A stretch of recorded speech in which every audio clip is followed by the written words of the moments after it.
Well, it's been a big weekend here in the UK, our National Remembrance celebrations, and it was fantastic to see the Princess of Wales back out, not once, but twice.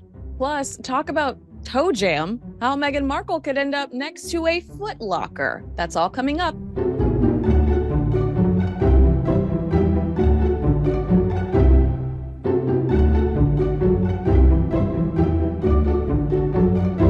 Hello and welcome to Heirs and Spares, the show where we bring you insight and opinion into the lives of two rather famous royal couples on either side of the Atlantic. I'm Kinsey Schofield, and I'll be bringing you updates on the Duke and Duchess of Sussex right here in California.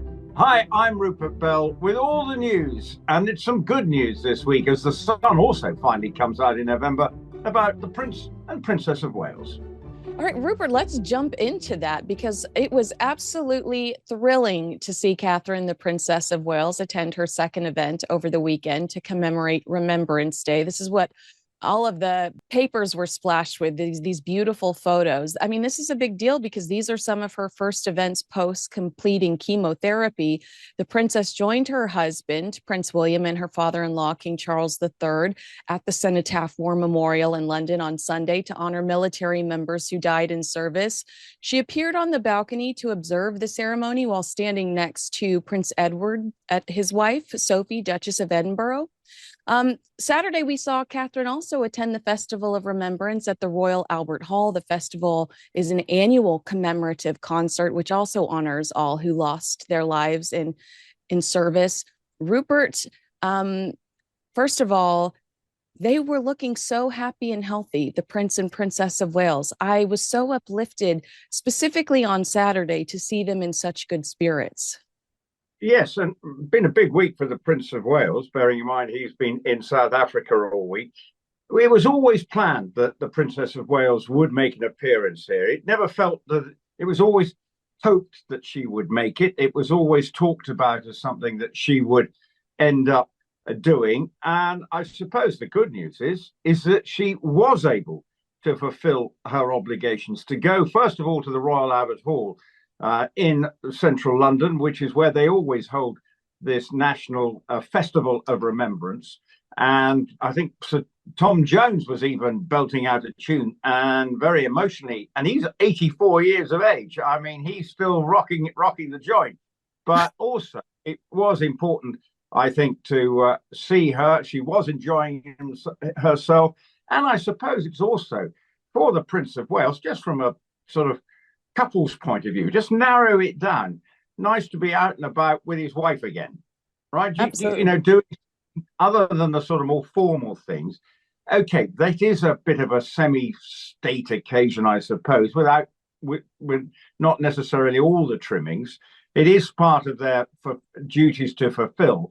But I suppose he just might have been pleased that she was able to come out and enjoy this occasion because she's fully aware of her responsibilities as a member of the royal family and this service element. She is colonel of a couple of regiments, I believe, as well. So I think it's important that she is able to feel that she can participate in the way that she would like to. And that is obviously a first starting point.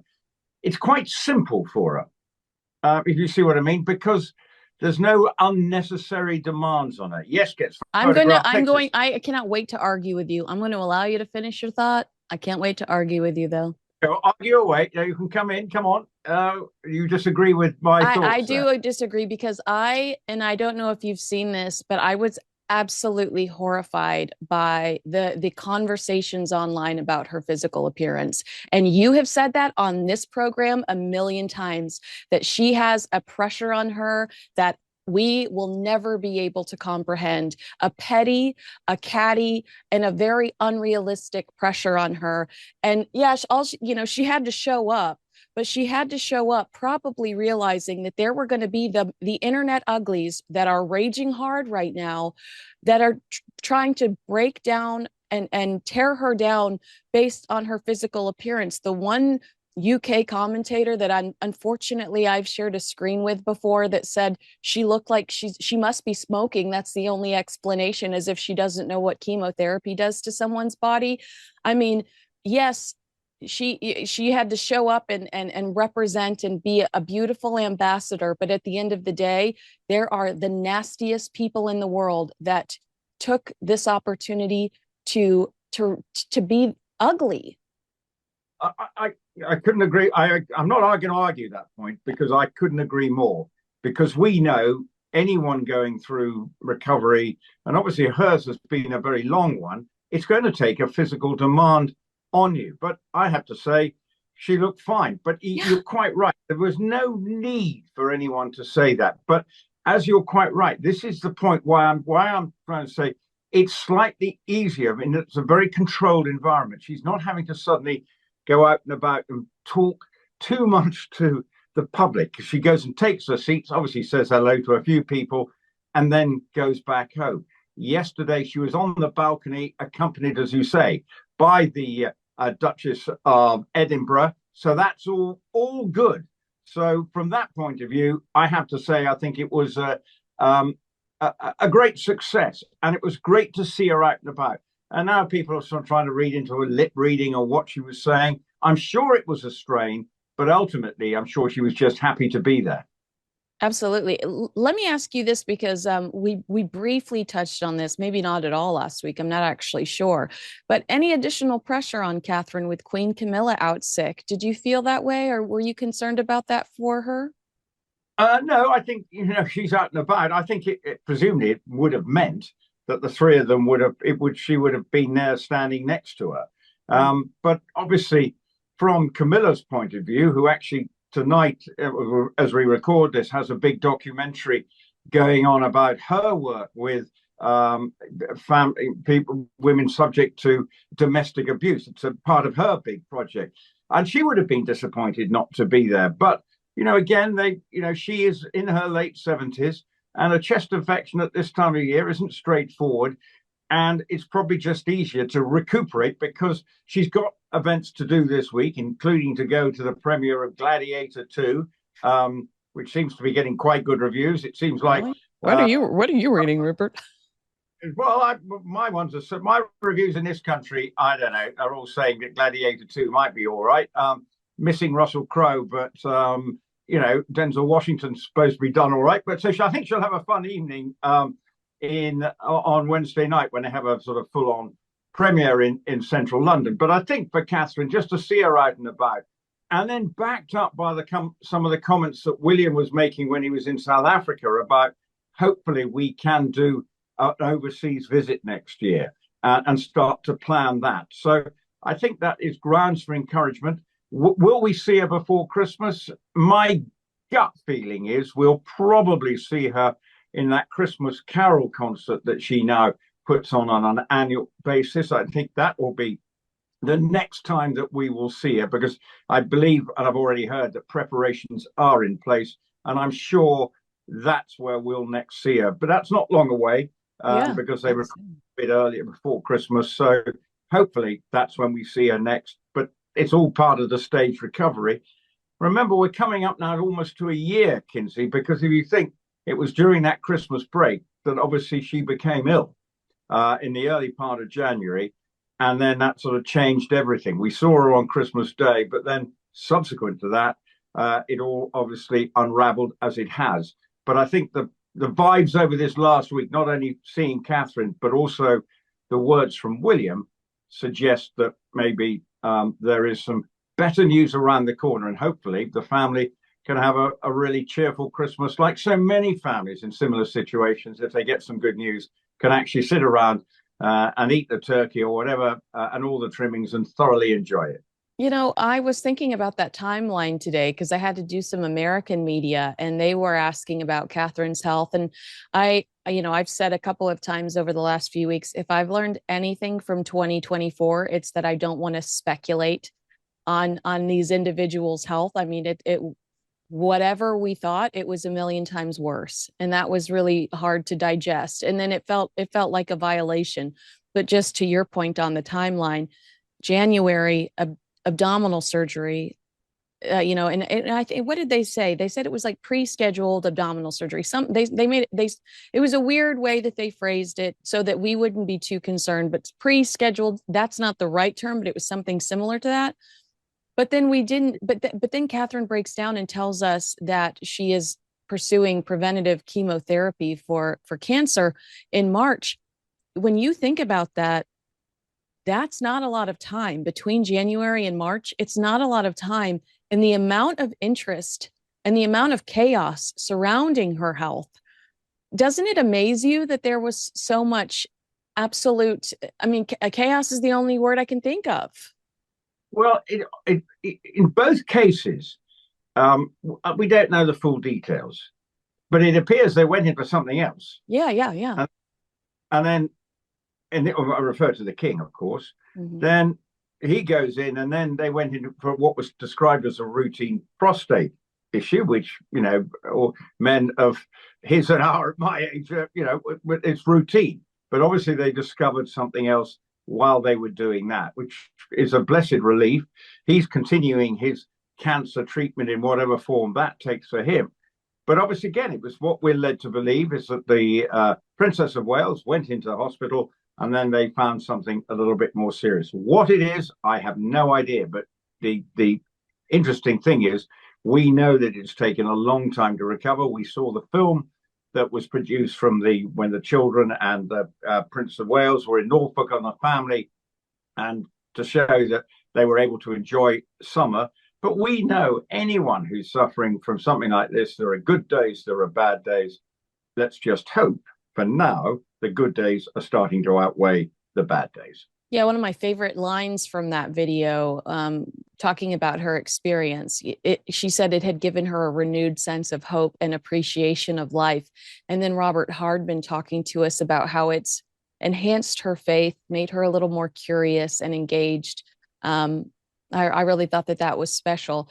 Just before we move on, for the American audience, what is Katherine's annual Christmas Carol concert for people that are unable to tune in over here in the States?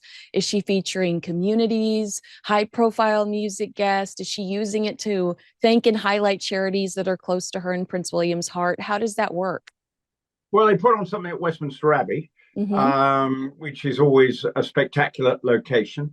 Yeah. We have play the piano at these. She normally gets some of her celebrity friends to come along and belt out a tune of suitable Christmas type. Of course, it's a way of thanking and charity. So there is a, and obviously it's picked up by one of the main TV networks. I think ITV here show it. So it's almost becoming a bit of a traditional pre-Christmas TV viewing in this country. And obviously, she does bring the stardust to it. And, we've seen her play the piano in it and work hard at it. So that it's something that is important to her. So hopefully we will see her able to enjoy it as she has in previous years and contribute in the way that she would feel that she can. Because, it has been interesting the way they've had to manage it. And particularly for Prince William, when we go back to his Earthshot statements, when he's saying, look, this has been, a pretty awful time for him,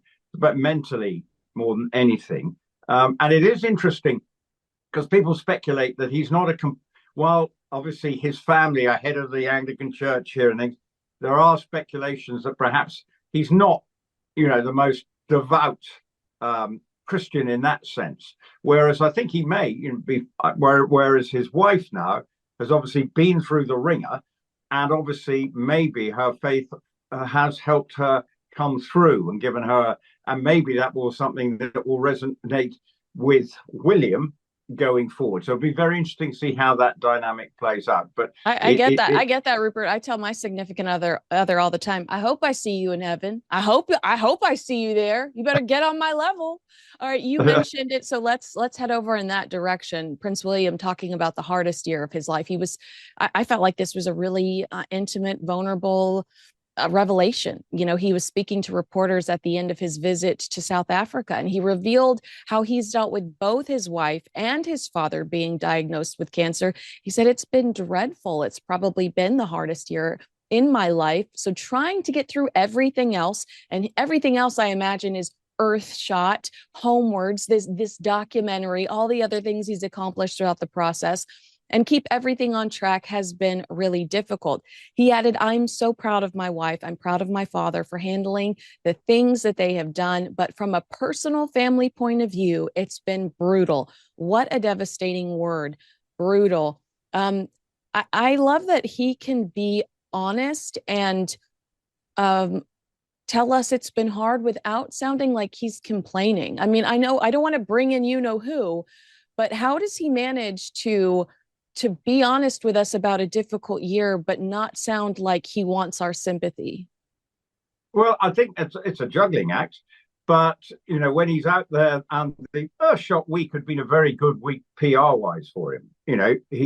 He's talked about way he wants to uh, be a member of the royal family, what he wants to bring to it, and he talked about how hard it is. He wants to have a sort of empathetic style of being a member of the royal family and bringing people together.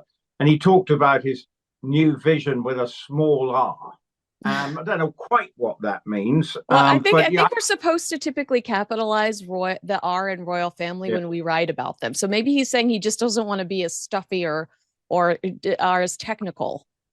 I think he wants a change of emphasis that actually is something people can engage with. That's why he's made it such a project with the homelessness issue. They're all, they're very big ideas, but it will be very hard, I think, at the same time. He's realistic enough, and he said in his statements, I know I'm not going to get through to everybody, but at least I can feel with my influence can make even a little difference. But I do think actually having to manage that and actually then just be get away from the job point of view. And we've said it before, actually when you shut the door on his house, you put the door and then you suddenly realize, well, now we're actually dealing with real human things. My Mm-hmm. wife, forget all the gilded cake, the ivory tower that they live in, just like any other family, they're managing their mother having to recuperate. You've got three children who will have demands on his time, and he wants to be committed. And then at the same time, he's got his old man with the same problem. So, that's where it must be difficult. But I would say that there will be lots of other people who will have the same difficulty. He does have an advantage that his time is managed. He's got lots of people around to help him. So he knows he's in a privileged position.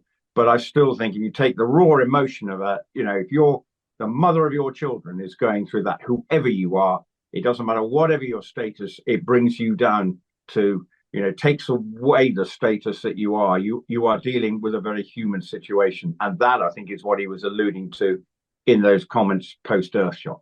I think you're right. I think that one of the reasons why it seems much more humbling coming from him is because he almost acknowledges that privilege when he communicates about it, whereas Harry and Meghan are just like, they wouldn't give us the titles that we wanted. I couldn't, and you're just like, what? We're in the middle of a global plague. What are you talking about? This, none of us can relate to this whatsoever. Also, I forget, and I'm surprised I forget because I love Diana and I've created an entire brand around her. But I forget in the midst of dealing with his father's cancer and his wife's cancer, he was a man, he's a man that lost his mother at a young age. And there's probably an additional element of fear there because he's experienced something so horrible that he does not want. And he grew up never wanting his children to have to deal with that kind of trauma. And so now he's in a position where he's facing something that he never wanted his children to ever experience. Yeah, and that is, it'd be a huge worry. Because remember, his mother was still in her 30s when she died. I mean, she was incredibly young in all things considered. And whereas the Princess of Wales, Catherine, she is 42. But that's still awful. It's still far too young. But we do know, it's a fickle thing, this cancer. And she said, for I'm all not that, out of the woods yet. She said it, I'm not out of the woods yet. but I know people, who you think are in the all clear, but then within 6 months it comes hurling back at you, and you think, oh goodness me, and it's heartbreaking. So I'm And sure there's a lot. that Rupert, that right there is why that commentator was so nasty. That right there is why she should have kept her nasty mouth shut, because we don't know what's going to happen. We don't know what's going to happen tomorrow. I'm not a violent person, Rupert, and I won't finish that thought. But you can imagine there could be some hair pulling in the future. Okay, if I run into her in a hallway, that's all I'm saying. I look forward to you see. I imagine you'll be sharing a screen, but you might be doing it remotely, because if you get into the studio, it might turn into a bit of a cat fight. So, but anyway, we'll be interesting to see what happens there. But yeah, I don't think there's any need, and it is always the thing that annoys me is that people do want to criticize, but heck, she's 42, and I mean, she looked all right to me. I don't know. I mean, nothing. She was out and about. Look, she's got make plenty of makeup on. She's doing her job, looked good. And it's obviously difficult for her because she knows the spotlight's on her. And that's part of the rehabilitation process, is how to manage that, knowing that she's both mentally and also physically capable. People can say, oh, well, you can just turn up and you're glad handing and you're walking and you're greeting people. Actually, you're on show. And it's not just you. Once you get out of that car and you're on show at an event, it's basically like it's curtain up moment. Right. Free for all. The curtain up, we're on, get ready for my close-up, Cecil. No, we're off, so, we're off and ready to go. And it's not straightforward. And you've got to then do this, a lot, day in, day out. It's not, whereas that's why you've got to admire someone like the Princess Royal, who just gets on with it. And it just knows, no fuss, no bother. This is what is expected of me. And that is such a commendable attitude. And William, one stage he was known as work shy William. Well, yeah. he can be excused work shy this year, but actually in the end of the year, you get the sense that he's not been completely work shy. We just may not have seen it because he's been involved in these projects, which we've seen Earthshot now, again, which is obviously growing year by year. I think they're talking about going to Brazil next year with it. I think that's the possible plan to where they're going to announce it, but that obviously to be decided, but that's what they're talking. So it shows that it's getting bigger and bigger. And certainly in South Africa, they put out all the stops to make sure that it was a good shot window, not only for Earthshot, but also for South Africa, which is not a land without its issues. So, that's why I think it was a very positive week. Yeah, and I was interviewing Princess Diana's personal trainer at the time of her death. They worked together for 7 years. I interviewed her last week, and we talked about her, with Diana's approval, coming to Diana's defense over a lot of headlines about her cellulite. And I was appalled that was a reality, that people were talking about Diana's cellulite in the news, that was even a thing. Like I said, really? That happened? And she said, yeah. And Diana was so upset about it. So I said, do you want me to contact them? So she contacted the papers and defended Diana and said, I'm working with her. And this is that kind of thing all over again. We should have been remembering our veterans yesterday. We should have been remembering people that sacrificed their lives yesterday. We should have been, thinking about some of our ancestors who are no longer with us, that have allowed us to have the freedom that we do today. And instead, you're going to pick apart a cancer patient's physical appearance. I'm at a loss. Well, this is where you go, why? I do know, it is so easy, analyzing, I hate it when I see articles about we're bringing in lip readers and body language experts. I won't read them, because I just think that's absolute twaddle. So I don't like those kind of articles, because what's the point? You get some body language expert, don't know the individuals, just because they're doing this and that. There's people, body language experts, analyzing, Harry and, okay, I know these articles happen. So before anyone starts claiming, you must have read the articles. No, if I see the headline, body language, I don't even read it. But I can see the picture that they're talking about Meghan and Harry who coming out this week, and they did that video It together. was And, stiff. It was stiff. well, yeah, but I don't need a body language expert to tell me that. Yeah. And they were trying to get over a serious message, so I get that. But actually, a lot of those videos, even probably when William and Catherine do it, they may be a little bit stiff because Meghan shouldn't be because she's an actress and should know how to perform in front of the camera if required. Yeah. But maybe they're trying to give the serious persona there that this is our serious mode. They had poppies on, it was their sort of remembrance thing. But that annoys me. But what I want to know is Catherine looking all right, enjoying it? That's it. I do not need then endless reams of print about, whether, language experts, the body language expert, this. No. See it what it is. Catherine's out and about. Trust that she's on the road to recovery. Physically, it will have taken a toll on her. She has had to deal with everything that's gone on. And, maybe she might suddenly have aged a bit. But I think from what she's going through, there's every chance it would. Yeah. And it's not even something that's relevant to her existence, to her, her life of service. It doesn't rely on her face. It doesn't. It relies on her action and her influence. So you know what? I'd like to tell who where to shove it. Trouble is that Stardust, the way she looks, opens doors. Mm-hmm. And that is the balancing act for her. And I think that's also part of the mental rehabilitation that's required. She, people want to see her.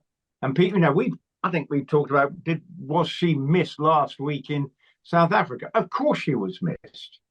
But the reality is she wasn't there, and it seemed to go pretty well. It went fine, yeah.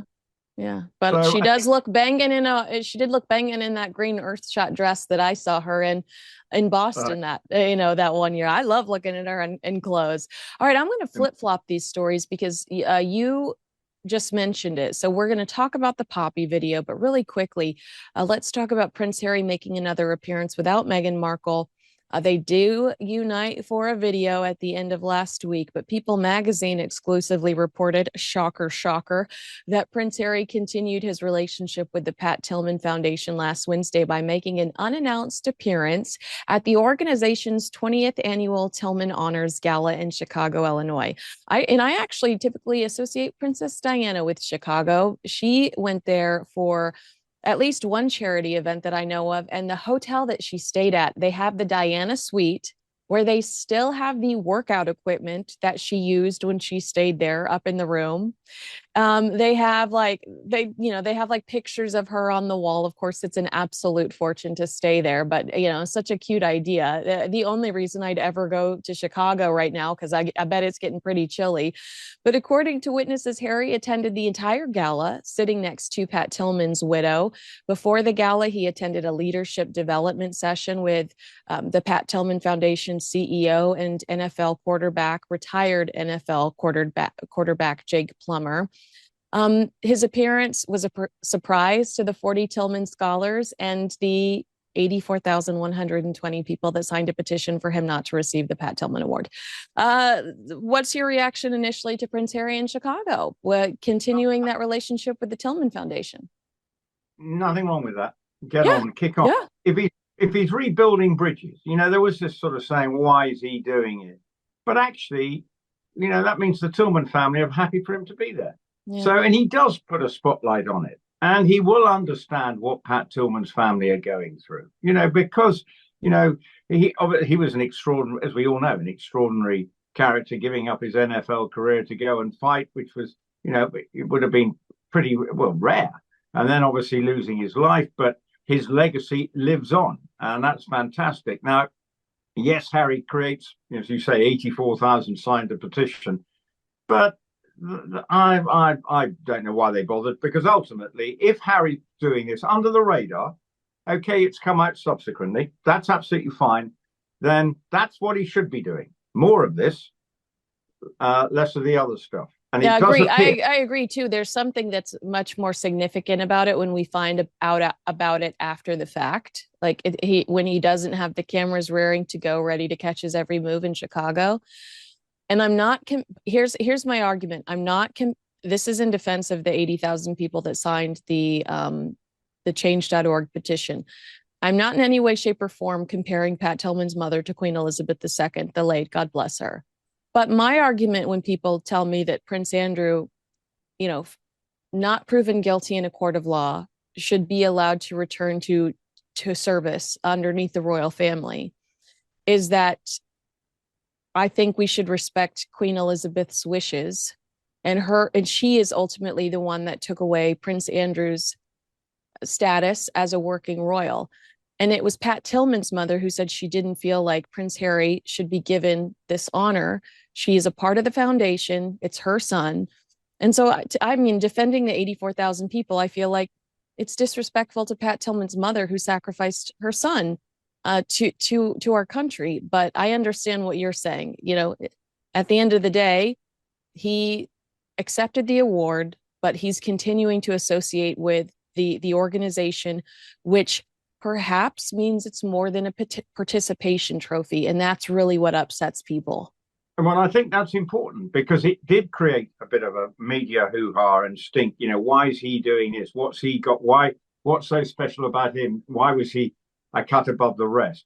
But if he, sort of took stock of the situation, says, right, the best way I can counteract this criticism is just by working with them, and presumably with the blessing of Pat Tillman's mother in the end, maybe the award that he's there and he's helping to, we're talking about them. So it does create a little bit of eyeballs on what Pat Tillman's family are doing and the work they are doing. So I'm going to give him the benefit of the doubt. At the time, he seems to be picking up awards which you think, why has he got that? Okay, that does always seem a bit strange.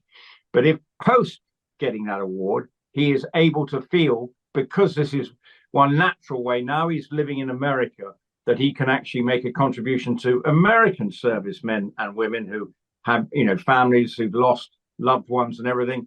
That's what he did in this country.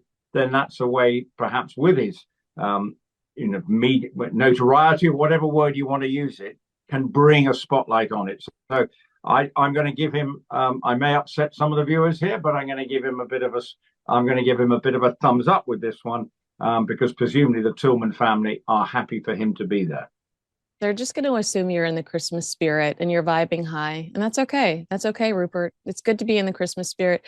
All right. Now, we don't have to go into this, but this will be my segue. That people are going to point out that it's another Prince Harry event without Meghan Markle.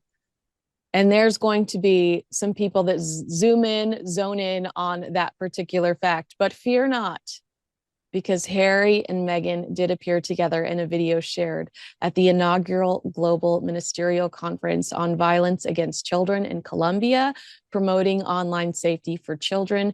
Rupert mentioned this earlier, talking about the video where they're standing up straight, wearing their poppies, very serious face. Now, Harry said in the video, we are at a crossroads where the urgency to reassess and redefine our approach to protecting children has become increasingly evident. While the necessity has always been apparent, it's now time to translate that awareness into meaningful action. Understandable, protecting our children online should be everyone's priority.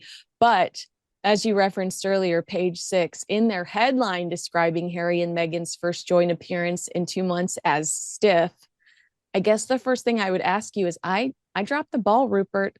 I gave Harry and Meghan credit last week when we talked for not taking attention away from the Prince of Wales. And within hours, their video dropped and people weren't talking about Earthshot anymore. Well, there's always going to be that issue, but given that the conference was going on in Colombia and that they'd been to Colombia to help promote this conference, there was always going to be a chance that they would be making a contribution to discuss it. You already mentioned in this program the internet stuff that is out there that is hard, around the Princess of Wales. We know that, there is for children. So it is at least something that you feel is not the worst cause to be involved with. Do you see what I mean? Yeah. What they're trying to promote. So I think you've got to give them credit there. Now, yes, it's their first appearance, and it did look a little staged, managed. It in a way, it would have been nicer to see them with a more informal video highlighting. It did seem a bit, well, you're going to say this, you're going to say that. There's an element of that. So it didn't have the natural flow. Sometimes you've seen what they've done. Okay, it may have been edited later, but a lot of their stuff does try and show them in a more informal means. This was very much a royal look, if you see what I mean. It was almost like they were recreating what they did in Colombia, which was very much the faux royal tour. It was like they were putting on that suit again because that is the way they present themselves specifically in Colombia.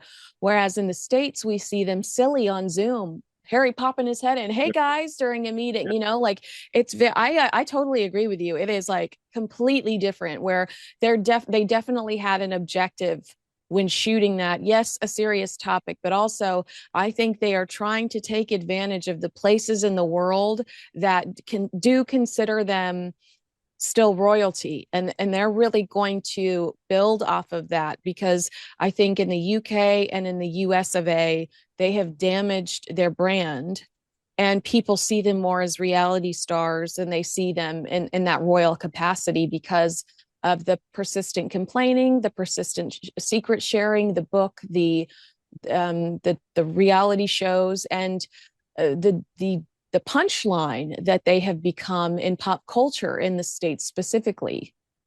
Yeah, and I think this is the balance they've got to try and create. They want to seem that they can provide something serious. That is one of the reasons they wanted to leave the royal family, was to do things on their own terms. And that means these quasi-royal tours. But they've still got this issue of navigating the way going forward. But this is trying to add a sort of a serious tone, because we've been seeing it with what Prince William's been doing, with a seriousness about his aims with homelessness, and indeed the serious intentions from Earthshot. But again, even looking last week at South Africa, there was a more informal tone with the way that Prince William went about it.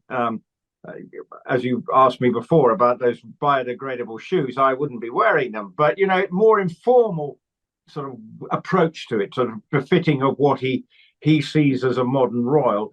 Whereas Harry is still sort of trying to find his natural past now. When he's come back here and he's worked with the charities, everyone's been delighted to see him, and he has been popular because he is liked by people like the World Child Organization and other charities. But I do think he does do better when he's doing that, when he can take the spotlight and be the center of attention, as it were, because he's very good at that. There does always feel, when the two of them in town, that he's suddenly got to be two steps behind. But she's only got her status because of him. She does seem to forget. Now, you can say, just like Prince Philip always had to walk 3 steps behind, but he never did anything else than walk 3 steps. He knew exactly where his status was. Meghan, though, always believes that she's numero uno, and that fact has caused her the problems and will continue to cause her problems unless she realizes that actually it's the Duke and Duchess of Sussex, and she's got her status because of who she married into. And that should be a lesson that she should take forward. And I think people, if she could suck it up, but as they say, often a leopard never changes its spots. I know I only have a few more minutes with you. You're in high demand. Despite the stiff commentary, a Harry and Meghan reunion might temporarily shut down speculations surrounding their marriage. Do you agree, or do you think that this isn't the act? This isn't the vehicle. This particular video is not going to do that. I don't know what's going on in their marriage. As far as I'm concerned, it's a lot of tittle tattle. Okay. Yeah, we want to believe that they're swinging from the chandeliers. They're in love. They've been married long enough, that may have stopped. But the fact of the matter is, they are, they're married. They're a couple. As far as there are always rumors, about when Charles and Diana were spreading up rumors. The internet is rife, and you get one little rumor, and a friend of a friend of a friend says, and then you go, well, I don't know what's going on. Look, I think where the stresses and strains are is they're finding it difficult to get them really stuck into something that for Harry is meaningful because he's rudderless. For Meghan, it's slightly easier. She's on home turf. She And she would say she's not getting paid for this. Whereas Harry, this is his bread and butter emotionally, mentally, and this is all he knows. But yeah. she would say, I'm not getting paid for this. And when you were saying she wasn't, she should have been acting in that video, I thought she's not getting paid for this. I know I'm trying to speed through this. I'm so sorry, but it just occurred to me talking about how we should all get behind Prince Harry. I agree. This is an important cause. But will Prince Harry, who called the First Amendment bonkers, trying to change rules, laws regarding social media, no matter what the ultimate objective is, protecting children, but trying to change laws around the First Amendment or trying to change laws around the way we communicate online, stir up the Trump administration? Will that upset people that might try to make his life a little more difficult? He's on navigation watch. He's basically having to find a way to get through this minefield, to feel he's doing something. I don't think anyone would disagree that if children are being abused on the internet or taken advantage of, the people who run these outlets need to take a long, hard look at themselves. But if he starts trying to meddle with the American Constitution, God help him with the new administration coming in, because that's one of their, the American Constitution is sacrosanct. So I believe. So he shouldn't be involved. And that no member of the royal family, even in this country, we're having a sort of discussions about, the Queen saying about our former Prime Minister, I don't want him organising my funeral. But, she might have made that. I have not read that yet. I cannot wait to read that yet. There's a book come out, and by all accounts, she quoted, not that Prime Minister Johnson would have ever organised her funeral, because that's done by lots of other people. At least we know there'd be cake there. At least we know there'd be good cake. Yeah, but he, she's always had a twinkle in her eye, so she probably loved to sort of stir it up a little bit. But for Harry, it's going to be interesting because the Polo documentary is due to come out soon, I believe, in December. Within the next few weeks, yeah. Yeah, and then I'm reading that we may have to go to Dallas or somewhere to see the first American Riviera orchard shop.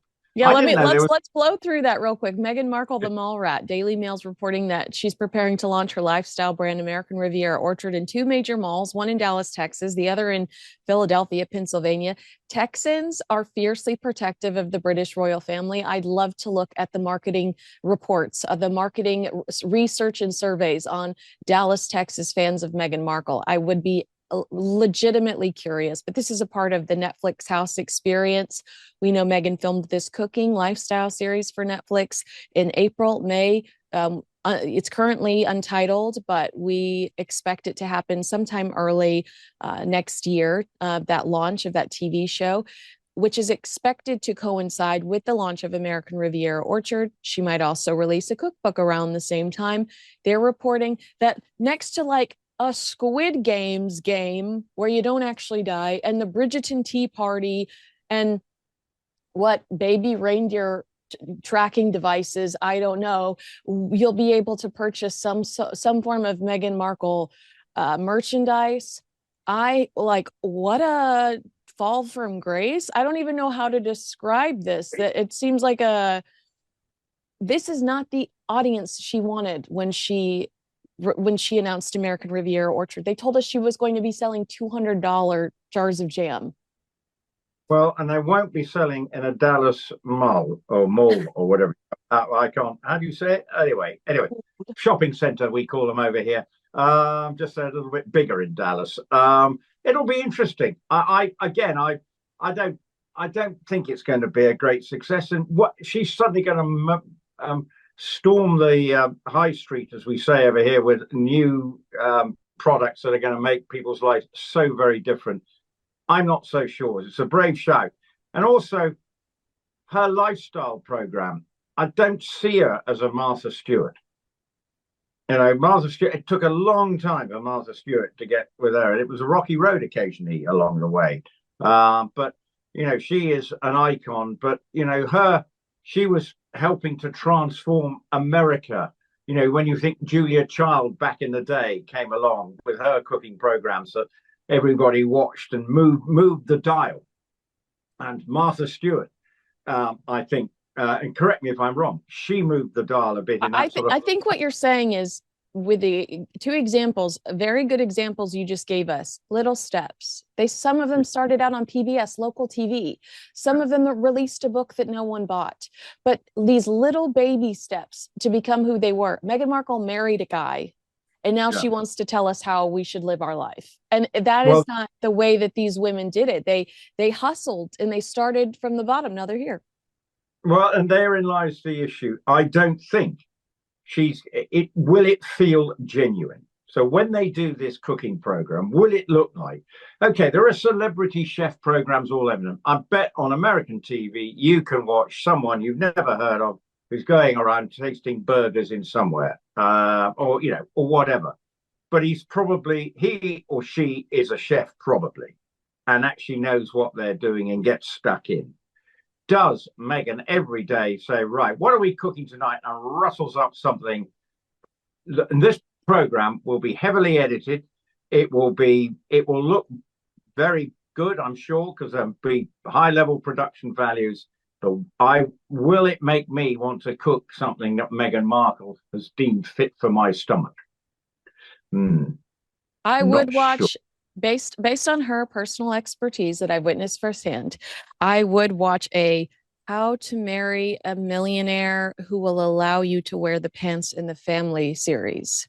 Is it a dating show? I don't know. But I would watch a series on how to marry a man who's willing to give up his entire family, allow you to wear the pants in the family, and own a mansion with 16 bathrooms, a lot of toilet paper. I mean, a lot of chickens. I'd watch that show. How do we find that person? It's a mystery. Well, this is going to be the criticism about the polo program. It may not feature the man who now has allowed his wife to wear the trousers much. So I think, but it will be interesting to see how these programs play out. If we suddenly now think that American Riviera Orchard is now basically going to be a high street store, that doesn't feel quite what it's aiming to do. From those 16 jars of strawberry that were sent to some of her closest and dearest.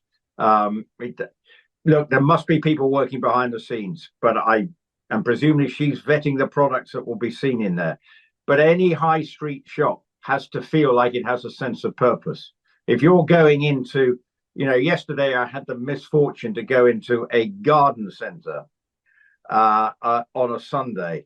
My goodness me, it's a day out because there's every brand going. It's basically food. Every bit of Christmas tap was out there and everything, but overrun. Sounds amazing. That sounds amazing. But I tell you what, Kinsey, yeah, there are better ways to spend your Sunday. Rupert Bell, the second I get you over to Los Angeles, California, we are going to Home Goods. I just want to watch you squirm when we walk down the aisles of the Home Goods and I'm picking up all the nutcrackers. Again, I'm just throwing everything in the basket. I'm going to let you go, but I want you to ponder something before the next time we talk, because this conversation is going to continue to happen. Netflix agreeing to do the retail arm of American Riviera Orchard. If that is true, then I imagine that they are going to be willing to renegotiate the content contract, because why commit yourself to a merchandise element of this woman's brand and then cut them off content wise? You can respond to that, or you can say, let's catch up at another time. But I just have a hard time imagining that they would commit to her from a merchandise perspective and not renegotiate probably at a much lower number based on the return on investment, but renegotiate that Netflix content contract. I think it's interesting. Netflix is under pressure commercially because there's so many subscription channels out there. Netflix has felt the temperature recently getting a little hot, and they've been struggling a bit. So it's probably them actually trying to protect their assets and saying, right, we've got to slightly diversify and maximize. Just like Disney merchandise the heck out of everything, right? That's no different. Netflix are probably saying, maybe looking at the Disney model. I'm not saying that we're going to go to an American Riviera Orchard world, but you never know. Heaven forbid. But you see where I'm going from the Disney model. They commercialized every good film, good product, then they take it to another level. And they are doing it all the time. Ever since Mickey Mouse was on the scene, Disney have done it. Netflix are realizing that it's a competitive world up there, and we've got to find a way of maximizing our return on our investment. And maybe they're thinking American Riviera Orchard, they may get some return. Yeah, well, I will be returning to sender when the American Riviera Orchard yoga mat shows up at my doorstep. Rupert Bell, return to sender. Did you have anything else you wanted to add? No, I think I'm done and dusted. And I'm sorry, dear viewer, because we recorded this program a little earlier. It's been a vodka and tonic free zone. No wonder you kept your cool. I could have had a cup of tea ready, showing a cup of tea and had it in silver service and everything for you, but no, it's been a vodka and tonic free zone, but it's been entertaining nonetheless. Absolutely. Agree with us, disagree with us, let us know in the comments below. Make sure you like, subscribe, and share with a friend. Thanks so much for watching. I know you love Rupert, so give him love. Like this video, tell him in the comments, tell him how handsome he is. And thanks so much for watching.